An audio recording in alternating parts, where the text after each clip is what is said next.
Hey all, Rick Howard here. Check out the new season of CSO Perspectives Public, where we bring you free encore episodes of my Premium Pro podcast.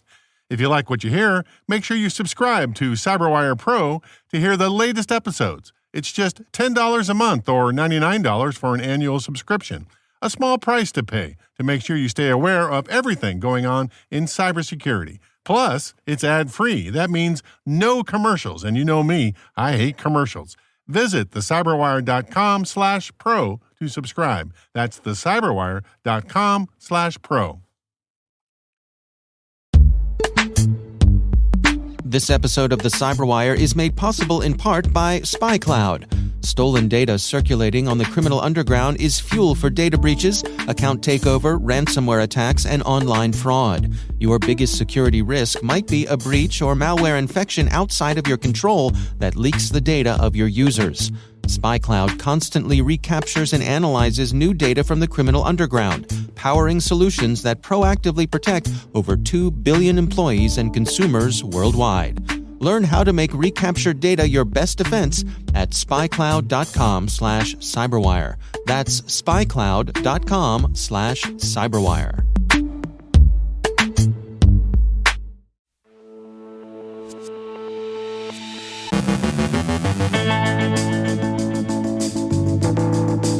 A medical center in Paris comes under ransomware attack and refuses to pay up. Lessons for the fifth domain from 6 months of hybrid war. Deepfake scams appear to have arrived. Deepen Desai from Zscaler with an introduction to our audience. Dave Bittner sits down with Gil Hoffer, CTO and co-founder of Salto, to discuss who hacked Slack. And threat actors prepare to exploit Hikvision camera vulnerability.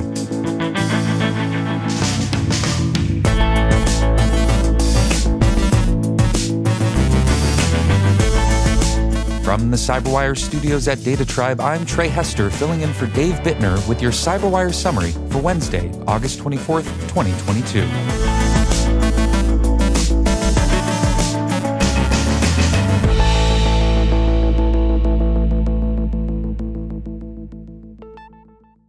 The Centre Hospitalier Sud Francilien sustained a ransomware attack that has disrupted services and forced diversion of patients to other healthcare facilities. CHSF, a large 1,000-bed hospital between 28 kilometers from downtown Paris, says the attack affected a range of systems, including patient admissions, medical records, and especially medical imaging. France 24 reports that the ransomware gang has demanded $10 million for restoration of the hospital's systems, which CHSF has refused to pay. The attack is thought to be the work of either Ragnar Locker or Lockbit 3.0, especially since responsibility for the investigation has gone to the National Gendarmerie's cyber unit, which would handle this sort of international cybercrime. BleepingComputer cites local researchers who think the attack is more consistent with Lockbit 3.0's operation. An attack on a hospital, especially one that puts patients at some risk, would amount to a violation of the Ransomware as a Service market's humanitarian code. If, that is, one takes such criminal avowals of social responsibility seriously. We don't. Today marks the 31st anniversary of Ukrainian independence from the Soviet Union, and it also marks the 6th month of Russia's war against Ukraine. As Ukraine braces for renewed Russian strikes against its cities, the Atlantic Council has published a set of lessons to be learned from half a year of Russia's war against Ukraine. Some of them have particular relevance to cybersecurity. 1. Lesson for wartime strategic communications. Influence operations are a day-in, day-out job. Russia has not succeeded in influence operations, but Ukraine has, largely because it has tamped down on disinformation and coordinated in authenticity. 2. Lesson for hybrid war. Don't ignore the fundamentals. Conventional military failures, particularly in tactics and logistics, have marked the Russian invasion. It's also been marked by intelligence and influence operations failures. 3. Lessons for would-be invaders. You can't hide preparations for a full-scale invasion. Intelligence is now a commodity. Open sources now show collection and analytic capabilities that formerly would have been possessed only by advanced nation-states. Russian official media themselves pretty clearly telegraphed Moscow's intentions, as did social media posts from ordinary Russian soldiers and citizens. Armies have yet to come to grips with the OPSEC challenges of social media. 4. Lesson for cybersecurity. The private sector should play a critical military operational role in cyberspace. Ukraine has proved surprisingly resilient in the face of hostile Russian cyber operations, and this has been due to a large part to its own preparations, shaped by lessons learned from more than a decade of hostile Russian gray zone operations. But Russia's invasion of Ukraine has generated a new role for the private sector, which is engaging in direct cyber combat against Russian cyber attacks and in support of Ukraine's military and governmental functions. While Ukraine has its own capable cyber defenders, who, for example, stopped an attack against the Ukrainian electric grid, those efforts have been complemented by private sector firms that have worked with Kyiv both by helping to identify and disable malware and taking additional actions to create a much more defensible Ukrainian cyberspace. Both Microsoft and Cisco have published reports detailing defensive cyber operations and European cybersecurity firms, such as the Slovakian firm ESET, who have also been engaged. Ukraine's cybersecurity defense has additionally been enhanced through the use of Starlink terminals and the transfer of Ukrainian governmental functions to cyberclouds outside of Ukraine. The actions that these private companies have undertaken foreshadow the critical role such firms will play in future 21st century conflicts. And 5. Lesson for U.S. Homeland Security. Ignoring the home front is a serious mistake. The inherently deniable and ambiguous character of cyber conflict tend to spread its effects beyond the immediate theater of operations. The U.S. got off to a good start, but emphasis may have failed in recent months. More needs to be done by DHS and others to get the American people to understand and better resist the Russian hybrid warfare campaigns that promote divisive propaganda and social media manipulation. Russia's hybrid warfare strategy, which uses disinformation even more than cyber attacks, seems designed to wear down Western democracy's opposition to Russia's aggression. Acting on this final lesson, we note, is perhaps easier said than done. Disinformation can be difficult to counter, especially since the obvious moves against it are difficult to contend with in any society that values freedom of speech. Bitcoin.com reports that scammers used an AI hologram as a deepfake impersonation of cryptocurrency exchange Binance's chief communications officer, Patrick Hillman, in scam Zoom video calls with representatives of various cryptocurrency projects. Hillman, blogging about the experience last week, said he became aware of the scam when he received messages from the targets, thanking him for taking the time to meet with them in calls he in fact never attended. Quote, "It turns out that a sophisticated hacking team used previous news interviews and TV appearances over the years to create a deep fake of me." End quote. It's not just deep fakes on Zoom either. A more conventional impersonation is also troubling Binance. Business Insider reports that Changpeng Zhao, the CEO of cryptocurrency exchange Binance, tweeted that, quote, "LinkedIn has 7,000 profiles of Binance employees, of which only 50 or so are real." End quote. Reports of fake accounts are by no means confined to Twitter. Twitter, we note in passing, continues to receive a great deal of media and regulatory attention in the wake of its former security executive's public airing of his complaints about the platform's general security posture, including its alleged toleration of bots. And finally, Cyfirma researchers report that Hikvision networked cameras are susceptible to exploitation of command injection vulnerability. Exploitation could enable attackers to enroll cameras as bots in distributed denial-of-service attacks. It could also afford threat actors the opportunity to pivot to other, more sensitive portions of the networks the cameras connect with. Various criminal groups are exchanging information on the vulnerable systems in underground fora. Quote, "Cyfirma researchers have observed in the sample analyzed multiple instances of hackers looking to collaborate on exploiting Hikvision cameras using the command injection vulnerability CVE-2021-36260 globally. Specifically, in the Russian forums, we have observed leaked credentials of Hikvision camera products available for sale. These can be leveraged by hackers to gain access to the devices and further exploit the path of attack to target an organization's environment." End quote. The report mentions the possibility of exploitation for geopolitical purposes, which suggests a potential nation-state or privateering threat.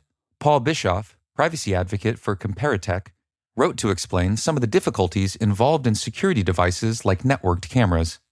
Quote, "IoT devices like cameras aren't always as easy or straightforward to secure as an app on your phone. Updates are not automatic. Users need to manually download and install them, and many users might never get the message." End quote. These devices also don't give users the sorts of cues a smartphone, for example, does. Quote, "Furthermore, IoT devices might not give any indication that they are unsecured or out of date, whereas your phone will alert you when an update is available and likely install it automatically the next time you reboot. IoT devices do not offer such conveniences. Hackers can easily find devices running vulnerable firmware or software using an IoT search engine like Shodan. From there, they can hijack the devices to enlist them as part of a botnet, mine cryptocurrency, or launch further attacks through the camera's network. In this case, the problem is exacerbated by the fact that Hikvision's cameras come with one of a few predetermined passwords out of the box, and many users don't change these default passwords. End quote. So, unlike your phone, an unpatched camera, like so many other humble IoT devices, will just suffer in silence if it's unpatched. Please, do remember to change your default passwords.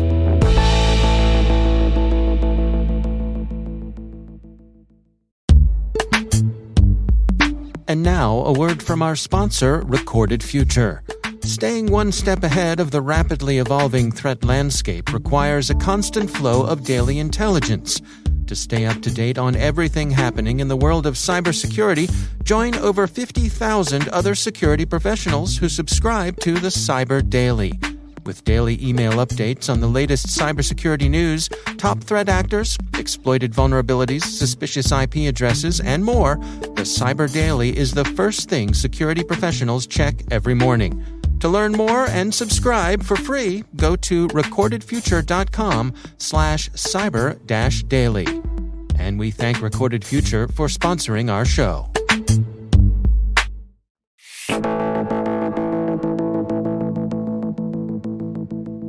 It is not uncommon for modern companies to employ dozens, if not hundreds, of business applications to help streamline the things they do. Every one of those apps has the potential to serve as a gateway for bad actors to access your data.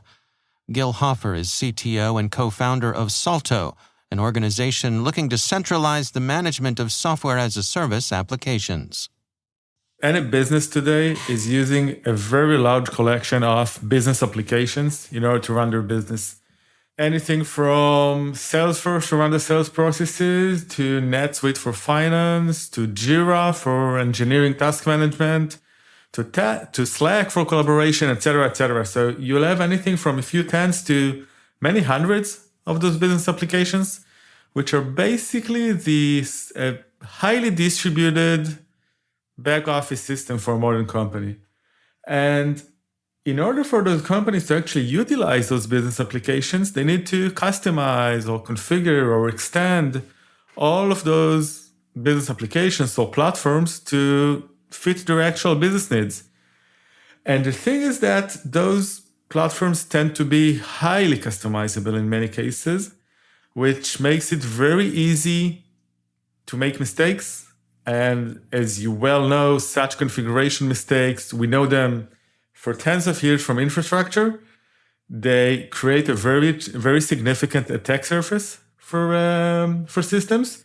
And exactly the same happens with those business applications. You can very easily configure a wrong rule that would open all kind of access, for example, on the permission side. You can create, and we saw it with some of our customers, you can miscreate some kind of an automation or trigger, let's say in your support system, and start send data of one customer to another customer by email, just because you did like a wrong configuration of those business applications. So we believe that right now we're still on a relatively early days in those with using those systems. They're still lacking a lot of controls, still lacking a lot of methodologies and tools in order to properly manage those in a predictable and secure way. It's interesting because, I think many organizations see the utilities in these kinds of tools, and they really do help run the business. Is the notion here that it's not so much that they're insecure out of the box, it's just that the fact that they are customizable can lead to errors? Yeah, definitely. If we look at infrastructure, let's say servers or databases, etc., usually when we introduce vulnerabilities, these are in customizations that we make, in code that we write, in configuration changes that we make. And it's exactly the same here. Let's say if we look at NetSuite, for example. So you can actually extend NetSuite, and it actually serves like a web server. You can add API endpoints that can receive traffic from the internet even, if that's how you configure it. Now, this is a highly sensitive financial system that you can add code to. You control permissions and roles, etc. And if you make a mistake, you can very easily expose your organization to some very severe risks. And we are seeing organizations today realizing that this is a problem, the way that they manage their business applications, in terms of quality, in terms of security, in terms of predictability, just being able to know when will they release something. And they are trying to adapt and adopt better best practices and better tools and better methodologies for doing that. And so what are your recommendations here? I mean, is this a matter of putting procedures in place, or is there more to it than that? So part of it is procedures, but in many cases, it's also, first of all, it's around state of mind, right? Because if, let's say, the person who's managing your Zendesk, your main customer support tool, if he thinks of himself as mostly an admin, he goes into, does something, is not aware of the actual implication of the changes that he's doing, about the risk that he might be exposing his organization to, then we're not really going to make any kind of headway here. So it starts with awareness and understanding that those systems are crucial. They're a critical part of any modern business, and changes in their configuration can have a real negative and positive, obviously, impact on those organizations. Then when we realize that, then we need to deal with processes, so having the right methodologies in place, procedures, etc., as well as tools and tooling.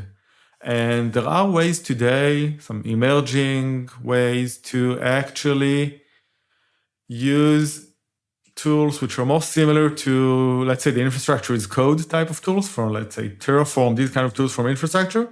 You can actually use stuff like that also for managing your business applications configuration. Salto is one of those tools, but there are other ways you can do that. And once you start using these kind of tools, then you can actually start utilizing, let's say, Git, to version control your changes. You can introduce peer reviews, code reviews to those changes. And there are also some more advanced organizations, especially with Salesforce, some with NetSuite, who actually went all the way in and implemented a full-blown CI/CD pipeline with security checks, with full visibility, with great automation around all the changes that they make.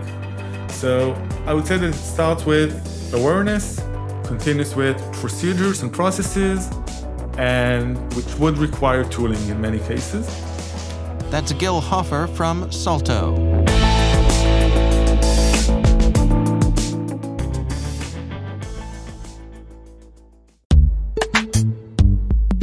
And now, a word from our sponsor, Axonius.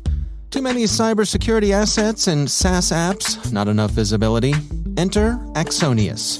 The Axonius solution correlates asset data from existing solutions to provide an always up-to-date inventory, uncover gaps, and automate action, giving IT and security teams the confidence to control complexity.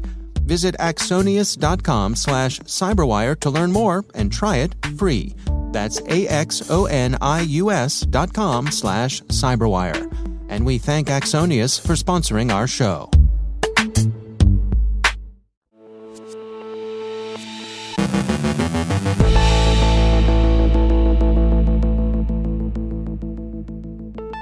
And it is my pleasure to welcome to the show Deepen Desai. He is the Chief Information Security Officer and also VP of Security Research and Operations at Zscaler. Deepen, great to have you here on the CyberWire.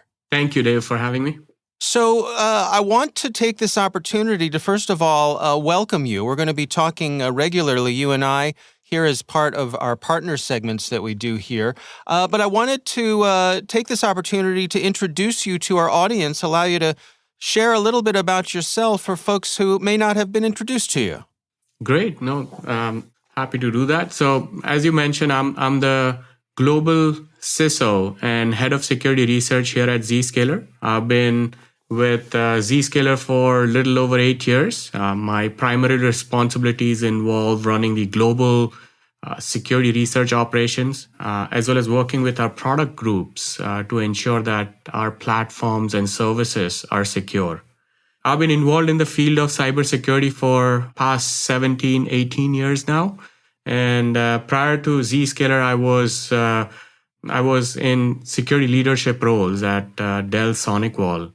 So throughout last almost 2 decades, my journey in the field of cybersecurity has involved towards doing threat research, looking at how the threat landscape has evolved, but at the same time also build newer detection technologies to combat that evolving threat landscape. And what is your day-to-day like these days with your colleagues there at Zscaler? Yeah, my day-to-day operation, obviously the primary focus is to make sure we're keeping our customers secure as well as our platform secure. So it's sort of divided between, keeping an eye on things that are of interest from the coverage perspective. So we have these daily briefings. Our goal is to make sure, we're on top of the newer threats. And then there is also the whole SOC aspect where we're looking at what is being observed in our own infrastructure, in our own global operations in terms of threat activity, attempted attacks, and how we're able to mitigate those. Do you have any particular areas of interest, things that draw your attention?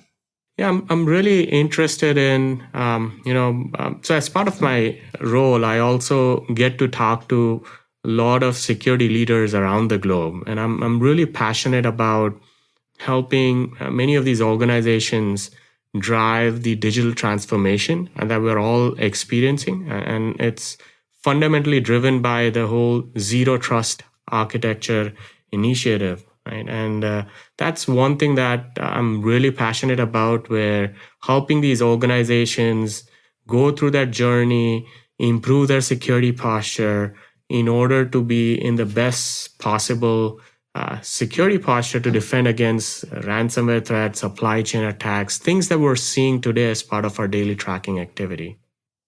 Where do you suppose we stand today when it comes to the adoption of zero trust? Where are we on that journey? It's still ongoing. I would say we are in much better situation than pre-pandemic. Pandemic did have a role to play. If you look at the whole journey, the whole digital transformation journey, I see 3 major areas. One is application transformation, where the apps are moving from your internal networks to public cloud. Right? That's the app transformation piece. There is network transformation piece, where the old way of doing things was hub and spoke. Now everyone wants direct path to the internet. Right? So that's the network transformation piece, because your apps are living on the internet, and there are SaaS applications, the first piece I mentioned. And the third piece is the security transformation, where again, the goal is you don't want to use the old castle and moat technology where you're bringing in traffic at a central point, a choke point, to perform security inspection. Instead, you need that zero trust architecture where all your user traffic is subjected to consistent security policy. So if you combine all of those 3 things, that's basically the digital transformation that needs to happen for majority of the organizations if they want to safeguard against the modern attacks that we see. All right. Well, welcome to the CyberWire, Deepen. Always a pleasure to speak with you. Deepen Desai, thanks for joining us.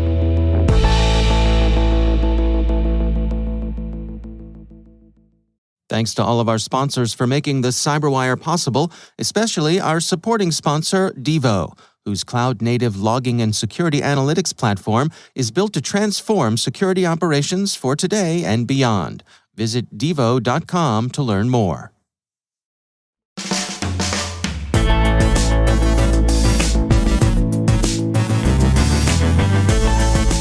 And that's the CyberWire.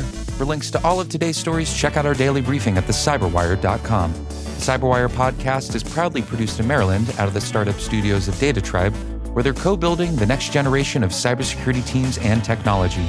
Our amazing CyberWire team is Elliot Peltzman, Brandon Karp, Eliana White, Puru Prakash, Liz Irvin, Rachel Gelfin, Tim Nodar, Joe Kerrigan, Carol Terrio, Ben Yellen, Nick Valecki, Gina Johnson, Bennett Moe, Chris Russell, John Petrick, Jennifer Iben, Rick Howard, Peter Kilpie, and I'm Trey Hester, filling in for Dave Bittner. Thanks for listening. We'll see you back here tomorrow.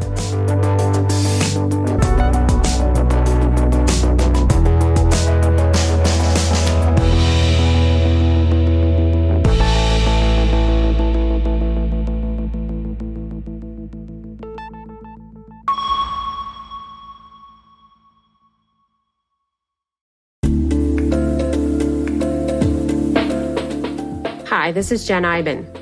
I'm the senior producer and one of the founders here at the CyberWire. I'm really excited to share with you that our Women in Cybersecurity reception is returning this fall. We started the event back in 2014 to bring women working in the industry together. We all know there's a need to increase diversity in cybersecurity, and we wanted to find some ways to help connect those already in the industry and encourage more women to join our ranks. Is your company also passionate about empowering women to succeed in cybersecurity? I'd invite you to join us as a sponsor. We have limited sponsor spots available. Visit thecyberwire.com/WCS to find out more. And thanks for listening.